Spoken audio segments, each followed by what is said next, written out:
incarner la France, représenter la France et tout donner pour la France.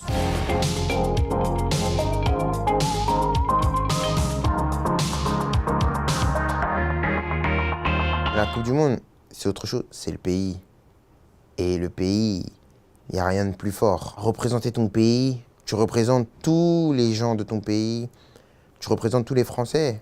Donc moi, j'ai jamais eu l'occasion encore de disputer une compétition comme ça. Et ça doit être vraiment une émotion unique, c'est quelque chose d'extraordinaire.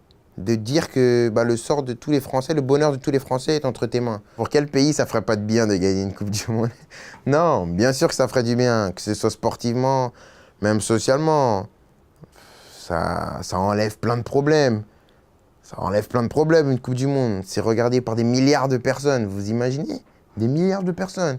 T'as le pays qui est heureux, tout le monde est content.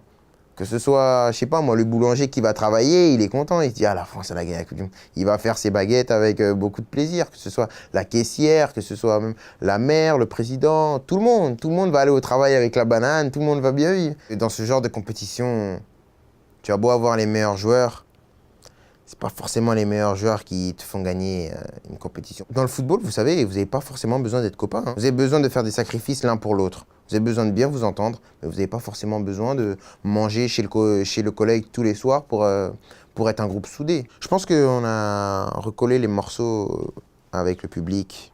Il y a un travail qui a été fait sur l'image, même sur le terrain. Les joueurs étaient exemplaires. Le public essaye de remonter avec nous, en fait. Et ça, c'est bien parce qu'en ce moment, on a l'impression qu'on ne fait qu'un, en fait. Je peux plus être monsieur tout le monde et, je sais pas moi, t'es chez toi, tu t'ennuies, tu fais une petite balade dehors. Tu vas prendre une petite glace, tu manges. Non, non, non, c'est fini, ça. J'aurai même pas le temps de lécher la glace qu'il y aura déjà 500 personnes autour de ma glace. Rien ne te garantit que si t'es bon, tu vas réussir. Parce qu'il te faut plus que ça. C'est triste, hein?